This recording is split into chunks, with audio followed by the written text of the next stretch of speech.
चौथा, पांचवा, छठवा तेरे और पिता आठवां। तेरे पिता ने तो हम लोगों पर भारी जुआ डाल रखा था, इसलिए अब तो अपने पिता की कठिन सेवा को और उस भारी जुए को जो उसने हम पर डाल रखा है कुछ हल्का कर, तब हम तेरे अधीन रहेंगे।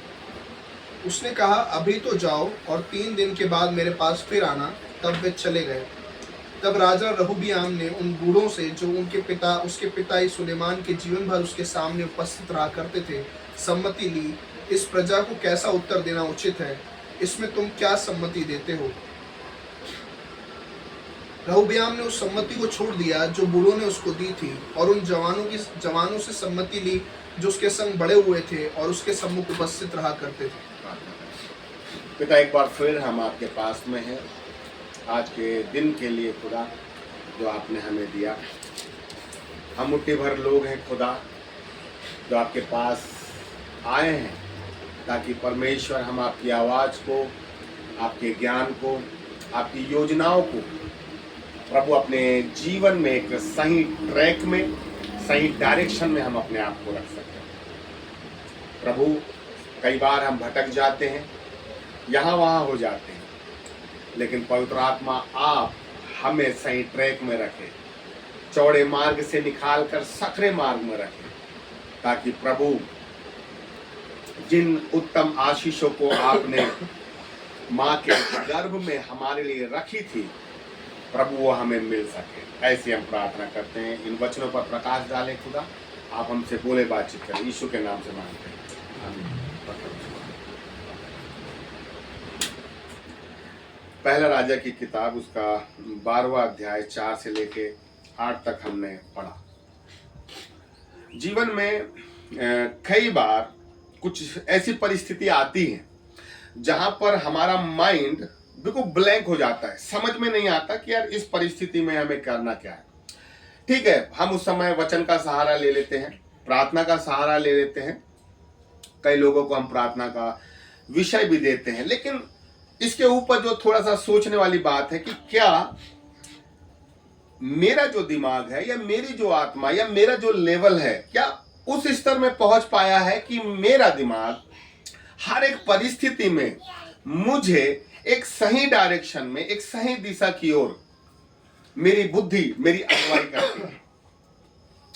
हमारी बुद्धि कई बार ब्लैंक होती है। अगर आप नीति वचन पढ़े तो बाइबल वहां पर बुद्धि ये कहती है कि जैसे मेरे चिताने पर तुम नहीं चेते, तो जब तुम्हें मेरी जरूरत होगी तो वो बुद्धि काम नहीं देगी।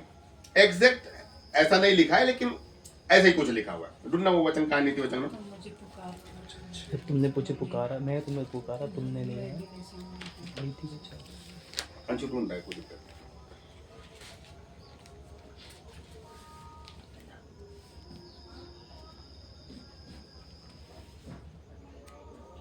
मेरे पुकारने पर जब तुमने नहीं सुना,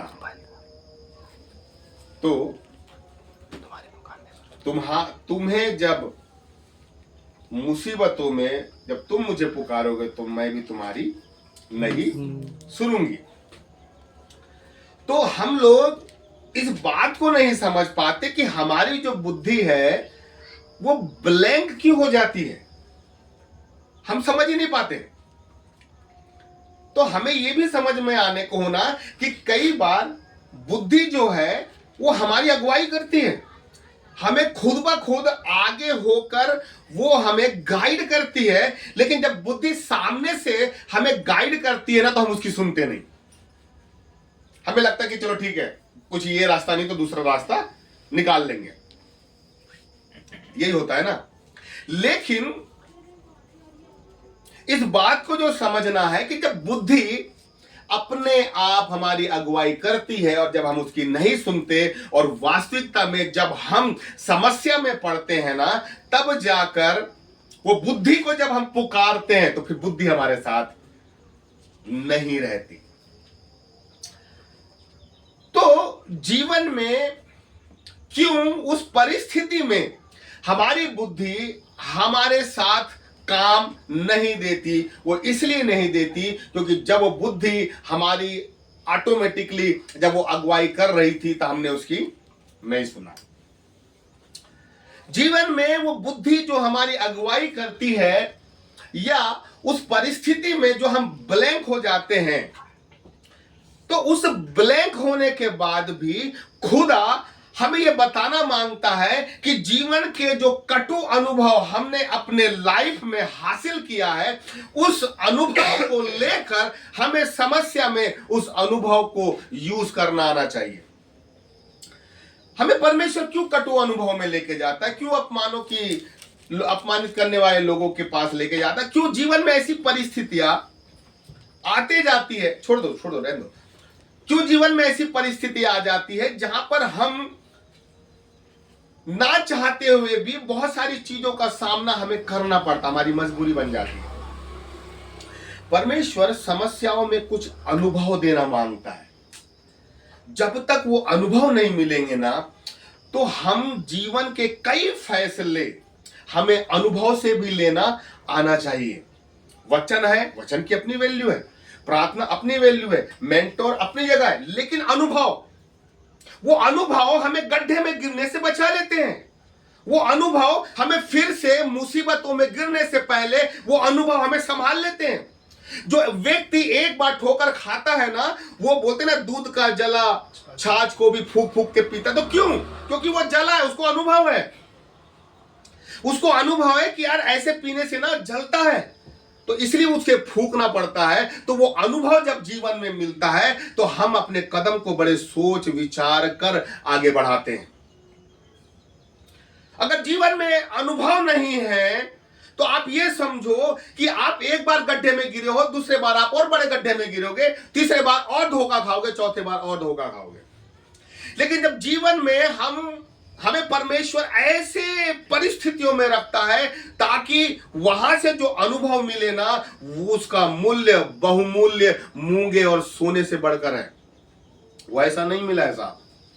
हम और अंशु किसी के घर में थे और वहां से जो अनुभव मिला हमें, क्या ना अंशु, हमने कभी सोचा नहीं था कि प्रभु इतनी कम उम्र में ऐसा अनुभव आप दोगे। वो अनुभव हमें एक डायरेक्शन देते हैं, एक दिशा देते हैं कि हमें किन लोगों के साथ कैसी बात करना है, किन लोगों के साथ उठना है, किन लोगों के साथ हमें कितना उनके अंदर जाना है और कितना हमें अपनी लिमिटेशन में रहना है। अनुभव का यूज, लेकिन कई बार हमें परमेश्वर, अगर हम अपने अनुभव से नहीं सीख रहे हैं तो दूसरे जो धोखा खा रहे हैं, दूसरे जो गड्ढे में गिर रहे हैं, उनको देखकर भी हम अनुभव को ले सकते हैं, एक शिक्षा को ले सकते हैं। जब रहूबियाम के बारे में हमने पढ़ा, रहूबियाम जब राजा बना तो कुछ लोग उसके पास आते हैं और बोलते हैं कि तेरे पिता ने बहुत बड़ा बोझ हम पर लादा हुआ है, तो इस बोझ को क्या कर, हल्का कर। तो रहूबियाम बहुत अच्छा डिसीजन लेता है कि 3 दिन के बाद तुम आना। 3 दिन का क्यों समय लिया? ताकि 3 दिन तक वो विचार करे, मंथन करे, सोचे विचारे, तब कोई अपना निर्णय वो आगे पास करे। क्या हम कुछ निर्णय लेने के पहले कुछ समय लेते हैं, या जैसे मुंह में आया वैसा बोल देते और फ्री हो जाते हैं? हमने तो बोल दिया, अब तुम समझ लो भाई हमने क्या बोला और क्या नहीं। लेकिन बाइबल का देखो, रहूबियाम जबकि एक अच्छा राजा साबित नहीं हुआ, लेकिन इतनी तो बुद्धि थी कि यार मुझे कुछ बोलना है, क्योंकि राजा के मुंह में देववाणी रहती है, उसका वचन कभी नहीं टलता। तो उसने 3 दिन का समय लिया, ये बहुत अच्छा डिसीजन लिया। लेकिन अब देखिए, 3 दिन का समय लेने के बाद बुजुर्गों ने उसको क्या सलाह दी कि तू प्रजा के हित के बारे में सोच और उनके बोझ को हल्का कर। लेकिन दूसरी तरफ उसने अपने साथ खेलने कूदने वाले लोग, जो बच्चे थे जवान हुए उसके साथ, उनसे भी सलाह लिया और उसको क्या बोला, उन्होंने उसको क्या सलाह दी, और उसके बोझ को तू क्या कर, बढ़ा दे। अब देखिए, बुजुर्ग लोग सलाह दे रहे हैं कि बोझ को हल्का कर, लेकिन जो उसके साथ जवान हुए हैं वो उसको क्या बोल रहे हैं कि बोझ को बढ़ा दे। अब लेकिन निर्णय जो था रहूबियाम के ऊपर था कि मैं जीवन में इन बुजुर्गों लोगों की सम्मति लूं या जवानों की सम्मति लूं। और उसने किसकी सम्मति ली? उन्होंने बुजुर्गों की अच्छी सम्मति छोड़ दी, अच्छी सलाह छोड़ दी, और जो उसके दोस्त लोग थे उनकी सम्मति को उनने ले लिया, और बोझ को, जो ऑलरेडी बोझ बहुत बड़ा हुआ था, उस बोझ को और बढ़ा दिया। इसके पीछे मालूम क्या है? एक शब्द है, मालूम क्या है? अनुभवहीनता। समझ रहे हैं आप? अनुभव की कमी। अगर वो जो राजा बना है उसको इस बात का अगर अनुभव रहता कि यार मुझे किसका डिसीजन से मुझे क्या रिवॉर्ड मिलेगा, किसके निर्णय लेने से, किसके सम्मति लेने से मुझे आगे क्या बेनिफिट मिलेगा, क्या लॉस होंगे, अगर उसको ये अनुभव होता तो वो बुजुर्गों की सम्मति लेता। आज कितने लोग हैं जो हमें सलाह देते हैं, कितने लोग जो हैं, और मैं तो आधा पागल हूं, जो नहीं भी पूछेंगे ना तो मैं और घुस घुस के समझाऊंगा कि भाई ये कर लो, ये कर लो, ये कर लो। लिटरली बता रहा हूं।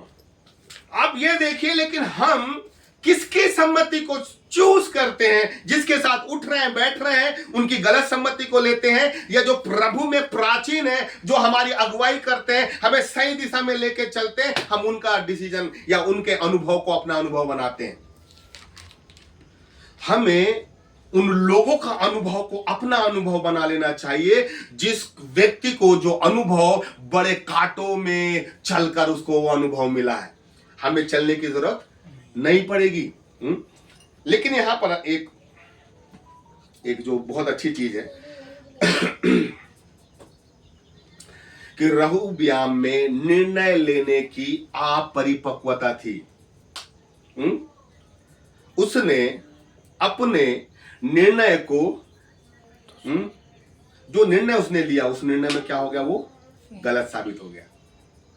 अब मैं इसको ये सोचता हूं, क्या रहूबियाम को समझ में नहीं आया होगा कि मेरे लिए सही क्या है? जब 3 दिन का समय लिया, अगर मेरे पास अंशु के भी कुछ एक्सपीरियंस है या कुछ निर्णय है, इसका भी है, तो मैं कंपेयर तो करूंगा ना, मैं सोचूंगा ना कि हाँ ये कहां तक है, ये कहां तक है। भाई मुझे सलाह देने वाले 50 हो सकते हैं, लेकिन 50 सलाह में मुझे अपना अनुभव डाल के विश्वास के साथ मुझे समझना पड़ेगा कि एक्चुअल में मुझे कौन सा निर्णय लेना है और कौन से निर्णय के द्वारा मेरा पथ सही हो सकता है। आप लिटरली आप देखिए कि जीवन में मैंने कई लोगों को देखा है, या तो वो खुद अपनी ही बुद्धि से चलेंगे, या ऐसे लोगों की बुद्धि का यूज करेंगे जो खुद दूसरों की बुद्धि को यूज करते हैं। लेकिन ऐसे व्यक्ति के पास जाना चाहिए जिसके पास वाकई में जीवन का निचोड़ है। उस व्यक्ति से सलाह लेना चाहिए जिसने अपने आत्मिक जीवन को जीने के लिए कई प्रकार के बलिदान किया है। उस व्यक्ति के पास जाना चाहिए जिसने अपने आप को प्रभु के मार्ग में सही रखने के लिए उसने अपने अंदर के बहुत से पुराने स्वभाव को मारा है। वो व्यक्ति हमें सही बता पाएगा जिसने खुद उस रास्ते में चलकर खुदा से महारत हासिल करी है। मैं कभी अपरिपक्व व्यक्ति से यदि मैं ट्रेनिंग लूंगा या एक्सपीरियंस लूंगा, उसके अनुभव को यूज करूंगा, तो मैं भी जो है ना क्या हो जाऊंगा? अपरिपक्व होऊंगा।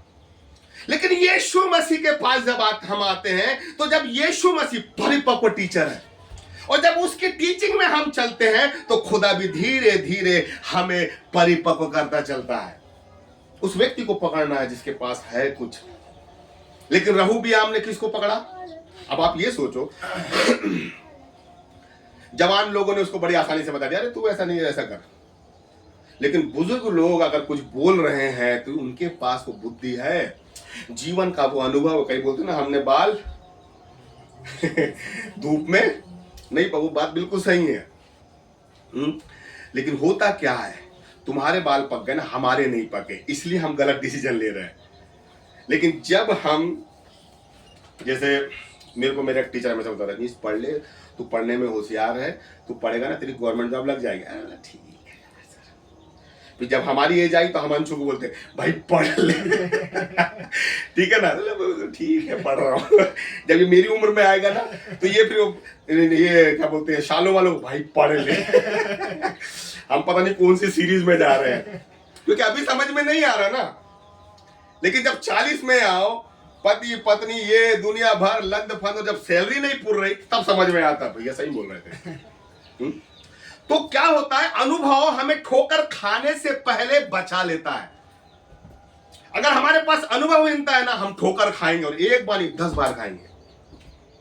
रहूबियाम के जीवन में जो सबसे बड़ी विडंबना थी, उसने जिन व्यक्तियों के पास अनुभव था ना राज्य को चलाने का, जिन लोगों के पास अनुभव था कि जो रहूबियाम के पिता के साथ जिन्होंने संगति करी थी, उनके कई फैसलों में वो बुजुर्ग लोग सहमत थे, जिन्हें रहूबियाम के पिता ने जो अपने राजपाट में कई निर्णय लिए, तो ये बुजुर्ग लोग ने देखा कि रहूबियाम के पिता ने कैसे कैसे निर्णय राज्य को चलाने के लिए किया, तो उनके पास जीवन का अनुभव था। लेकिन रहूबियाम इस बात को नहीं समझा कि मैं तो अभी हुआ हूं और ये लोग मेरे पिता के साथ के, मेरे पिता के लेवल के हैं, इनके पास ज्यादा अनुभव है। इनका अनुभव मेरे राज्य को शक्ति प्रदान कर सकता है, मेरे राज्य को दृढ़ कर सकता है, मेरी प्रजा को और भी बेहतर मेरे लिए कर सकता है। लेकिन रहूबियाम के इस डिसीजन के चलते मालूम क्या हुआ, राज्य 2 भागों में बढ़ गया। अगर आप आगे पढ़े तो एक गलत निर्णय और आपका परिवार, आपकी खलीसिया, आपका जीवन 2 भागों में बढ़ जाएगा। और एक बार जहां 2 भाग हुए ना, आप भूल जाओ कि कभी वो 1 भाग हो पाएंगे। आप पूरा इतिहास पढ़ के देख लीजिए आप। उसका एक गलत निर्णय और राज्य 2 भागों में बढ़ गया, 10 गोत्र और 2 गोत्र। हमारा एक गलत निर्णय हमारे परिवार को 2 भागों में बांट सकता है, 4 भागों में, 6 भागों में बांट सकता है। लेकिन एक निश्चित अनुभव के द्वारा, उस परिपक्वता के द्वारा, एक सही निर्णय के द्वारा हमारा परिवार और मजबूत और दृढ़ हो सकता है। तो मुझे पता होना चाहिए कि जीवन में मुझे मेरे जो अनुभव है, उन अनुभव के द्वारा मुझे अपने परिवार में, अपने आत्मिक जीवन में कैसे निर्णय लेना चाहिए। रहूबियाम ने अपने अनुभवहीनता के कारण अपने राज्य को 2 भागों में बांट दिया। लेकिन अगर आप सोचिए, बुजुर्गों की सम्मति ले लेता तो जो प्रजा के लोग थे, अगर वो बोझ हल्का कर देता तो यही प्रजा के लोग क्या करते, उससे और प्यार करने लग जाते। रहूबियाम को उसके पिता से और बेहतर मानने लग जाते। लेकिन होता क्या है, और आप देखना, जो आपको अच्छी सलाह देगा ना, वो कभी भी आपको समझ में नहीं आएगी। और जो सलाह भी नहीं देगा, साथ वाले ना, जिनके साथ हम घूम रहे हैं, उठ रहे फिर रहे, वो सलाह भी नहीं देंगे ना, लेकिन उनकी बातें आपको बहुमूल्य मोती से बढ़कर लगेगी। बोले यही सही बोल रहा है रजनीश भैया, तो बोलते ही रहते हैं। ये फैक्ट है, जिसके साथ उठो बैठो होता है, ठीक है ना। लेकिन हमको इस बात को समझना है, आत्मिक जीवन में, संसारिक जीवन में कुछ भी फैसले लो चल जाएगा, लेकिन आत्मिक जीवन में उसी व्यक्ति के पास जाना चाहिए, या उसी व्यक्ति से सलाह लेना चाहिए जो वाकई में हमें सही दिशा की ओर लेके जा सकता है।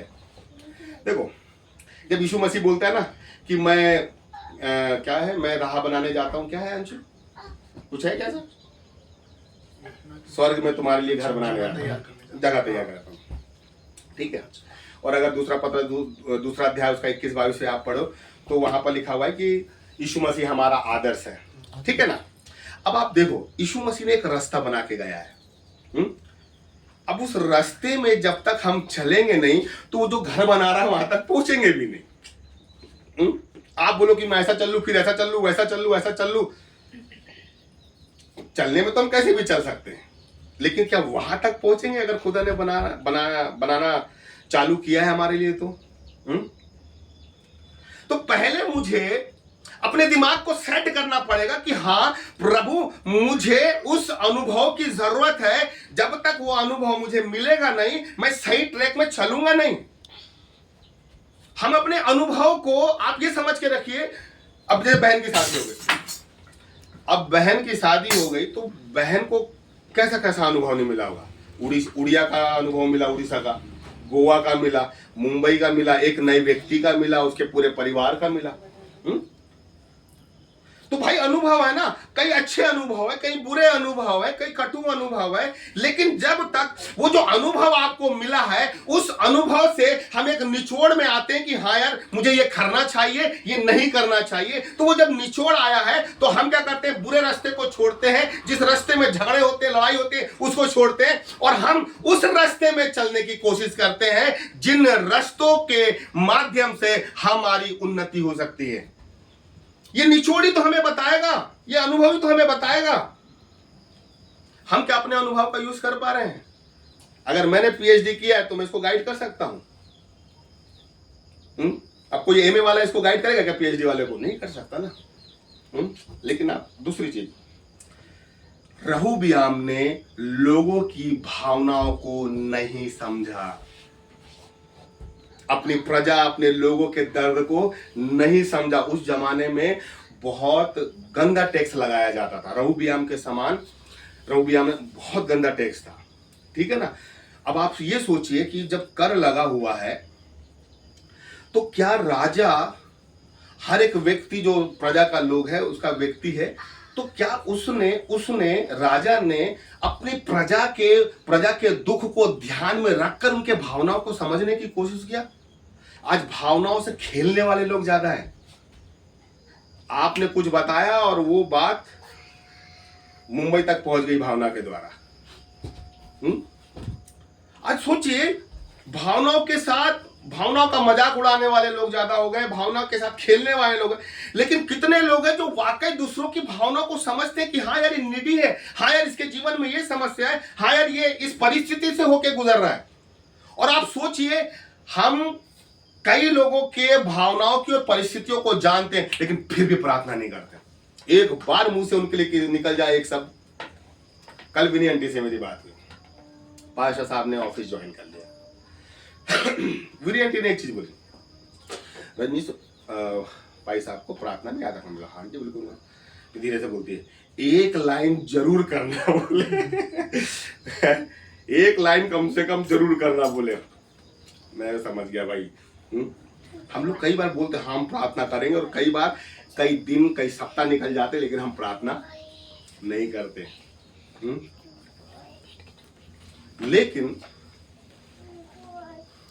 लेकिन इस बात को हमें समझना है कि हम लोग बोलते बहुत ज्यादा है लेकिन आत्मिक जीवन में हम लोग वैसे नहीं है जैसे हमें होना चाहिए, या इतने साल के बाद जो एक चेंज आना चाहिए ना, अभी भी चेंज हम वैसे नहीं हो पा रहे हैं। क्यों? क्या हमारे पास अनुभव नहीं है? हमारे पास, मैं जब से प्रभु में आया 15 साल का अनुभव। इन 15 साल में क्या क्या नहीं झेला आदमी ने। अंशु के पास है, आपके पास है, लेकिन उस अनुभव का यूज कर रहे हैं क्या हम लोग? वो अनुभव अंदर पड़े हैं, लेकिन उन अनुभव को आत्मिक जीवन में बढ़ाने के लिए, उस अनुभव के द्वारा खुदा में एक मार्ग तैयार करने के लिए, वो अनुभव जो आपको एक नया एंगल दे सकते हैं, एक नया डायरेक्शन दे सकते हैं, एक नई दिशा, एक नई गति दे सकते हैं। लेकिन फिर भी हम उस निचोड़ को लेकर ना समय समय पे हमें यूज करना चाहिए, लेकिन हम तब भी नहीं करते। और कई बार हमारा व्यक्तियों के साथ इतना अटैचमेंट होता है कि हम समझ तो जाते हैं कि ये व्यक्ति यार सही नहीं बोल रहा, लेकिन फिर भी हम अंदर ही अंदर सोच रहे ठीक है ना यार, और उसके साथ उसी दिशा में बहने चालू कर देते हैं। ये हमारी कमजोरी है भाई। यदि वो व्यक्ति मुझे गलत गाइड कर रहा है या मैं समझ चुका हूं कि गलत है, तो मुझे हटना है, ना कि उसके साथ बहना है। यही तो अनुभव मिला है मेरे को कि बुरे के साथ चलता हूं तो मैं भी आत्मिक जीवन में वैसा ही हो जाता हूं। लेकिन जब तक हम आत्मिक जीवन में उतनी गंभीरता से अपने आप को नहीं लेंगे तो हमारे लिए सब केसुअल है। फिर हम बोलेंगे चलता है ना। लेकिन अपने अनुभव को हमें इस्तेमाल करना है। लास्ट पॉइंट, रहूबियाम ने स्टार्टिंग पॉइंट को तो याद रखा। स्टार्टिंग पॉइंट मतलब उसने दोनों के निर्णय का स्टार्टिंग पॉइंट तो रखा, लेकिन एंड पॉइंट या जो रिजल्ट है वहां तक उसने सोचने की कोशिश नहीं करी। कभी भी जो अनुभव हमें मिलता है ना, वो स्टार्टिंग पॉइंट का नहीं, वो एंडिंग पॉइंट का निचोड़ मिलता है हमें अनुभव। जब हम किसी तकलीफ में रहते हैं और उस तकलीफ के दौरान जब कुछ चीजें मिलती है ना, और जब वो समस्या जाती है, तब उस समस्या के अंदर से जो निचोड़ मिलता है, तब जाके हमें पता चलता है कि यार हमें इसका यूज कहां करना है और कहां नहीं करना है। तो अनुभव हमेशा शुरुआत में नहीं मिलता। अनुभव जब तक वो परिस्थिति हट ना जाए तब तक वो अनुभव नहीं मिलता है। लेकिन इस रहूबियाम ने एंड तक नहीं सोचा। एंड तक सोचना था कि यार जो मैं डिसीजन ले रहा हूं, जो मैं अपने लोगों के हित में बातें नहीं कर रहा हूं, इसका रिजल्ट क्या होगा। कहीं ऐसा तो नहीं होगा कि ये लोग भड़क जाएंगे, कहीं ऐसा तो नहीं होगा कि मुझे राजगद्दी से उतार दिया जाएगा, कहीं ऐसा तो नहीं होगा कि राज्य दो भागों में बढ़ जाएगा। सोचना चाहिए।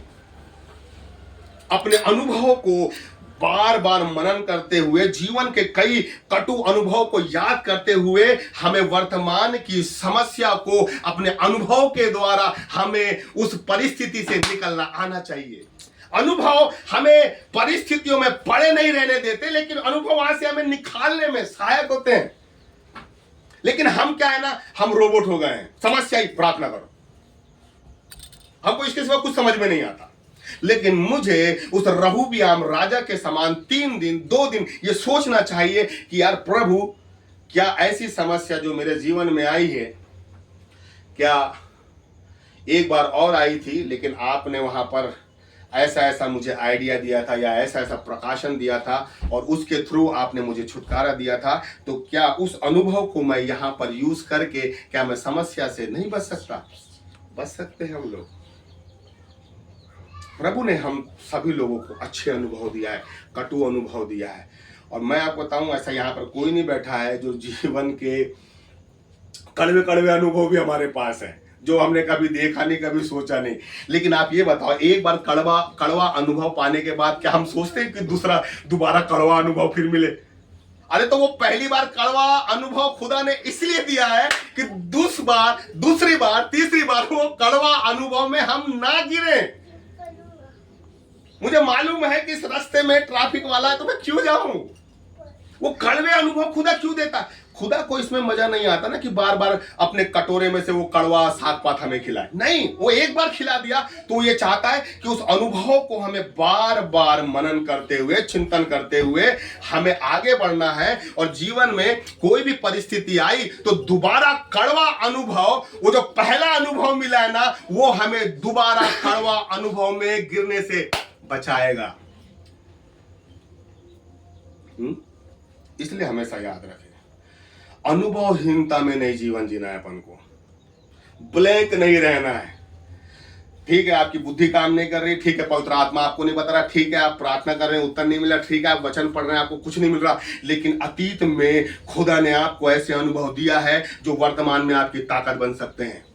खुदा ने अतीत में आपको ऐसी ऐसी परिस्थितियां गुजार के ऐसे अनुभव दिया है, वही अनुभव आपके लिए एक बल का काम वर्तमान की परिस्थितियों में कर सकता है। अतीत के उन अनुभव को आपको वर्तमान में यूज करना आना चाहिए। आइए हम प्रार्थना करें।